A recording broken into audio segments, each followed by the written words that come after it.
স্টেপসে follow করতে পারেন। তো সবার প্রথমে আপনি আপনার ফোনের মধ্যে গুগল ড্রাইভ অ্যাপটা এখানে খুঁজে নিন। আমার ফোনের মধ্যে অলরেডি রয়েছে, আপনারও ফোনের মধ্যে হয়তো অলরেডি রয়েছে। এবার আপনার ফোনের মধ্যে যদি না থাকে তাহলে আপনি কিন্তু প্লে স্টোর থেকে ডাউনলোড করে নিতে পারেন। তো এই যে গুগল ড্রাইভ অ্যাপটা রয়েছে এটা কিন্তু আপনার যে ফোনের মধ্যে জিমেল অ্যাকাউন্টটা রয়েছে তার সাথে কিন্তু অলরেডি লিঙ্ক করা থাকে।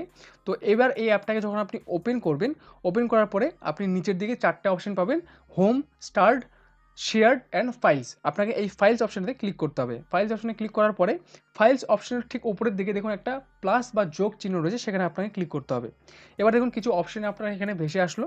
তার মধ্যে থেকে আমরা এখানে ফোল্ডার অপশানটাতে ক্লিক করব। ফোল্ডার অপশানটাতে ক্লিক করে আমরা এখানে একটা ফোল্ডার তৈরি করে নেব, যাতে পরবর্তীকালে আমরা এখানে বুঝতে পারি যে কোন ফোল্ডারের মধ্যে আমার কোন জিনিসগুলো রয়েছে। মানে ডকুমেন্টের জন্য আপনি আলাদা ফোল্ডার, ভিডিওর জন্য আলাদা ফোল্ডার, ফটোর জন্য আলাদা ফোল্ডার। তো এখানে আমি ফটোর জন্য একটা ফোল্ডার তৈরি করে নিলাম, ফটোস বলে, ফটোস 1 দিয়ে দিলাম।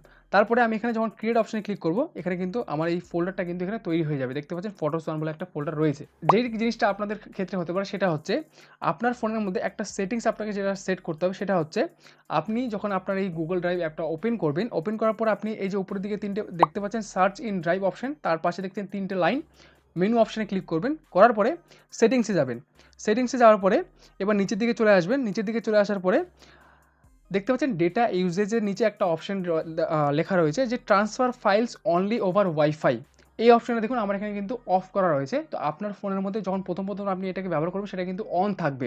তো এটার ক্ষেত্রে কি হয়, ধরুন আপনার ফোনে এই যে ফটোটা আমি যখন আপলোড করলাম গুগল ড্রাইভে, সেটা শুধুমাত্র আমি যদি ওয়াইফাই ব্যবহার করি ফোনের মধ্যে তখনই সেটা আপলোড হবে, নাহলে কিন্তু হবে না।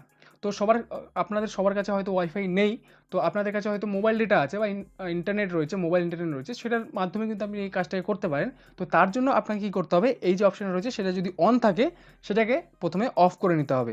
এবার এই ফোল্ডারের ভেতরে আমি ক্লিক করব। ভেতরে ক্লিক করার পর এখানে দেখতে পাচ্ছেন এখানে কিন্তু কোনো কিছু নেই বর্তমানে। তো আমাদেরকে এখানে ফটোগুলোকে আপলোড করতে হবে। তা আপলোড কী করে করব, তার জন্য আবার আপনি এই যে প্লাস চিহ্নটা রয়েছে সেখানে আপনি ক্লিক করুন।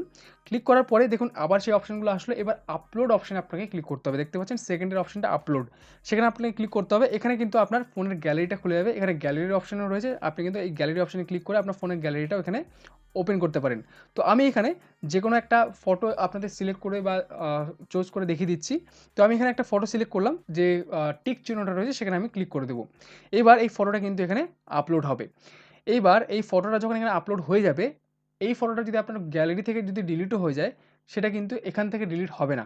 এই ফটোটাকে কিন্তু আপনি পরবর্তীকালে যেখানে খুশি সেখান থেকে কিন্তু আপনার এই জিমেল অ্যাকাউন্টের মাধ্যমে কিন্তু অ্যাক্সেস করতে পারেন বা এই ফটোটাকে দেখতে পারেন। তো আশা করছি ভিডিওটা আপনাদের ভালো লেগেছে বা ভালো লাগবে। যদি ভালো লাগে তাহলে ভিডিওটা অবশ্যই লাইক করে চ্যানেলটিকে সাবস্ক্রাইব নিশ্চয়ই করে যাবেন। আশা করছি বন্ধুরা আপনাদের সাথে দেখা হবে আমার পরবর্তী ভিডিওতে।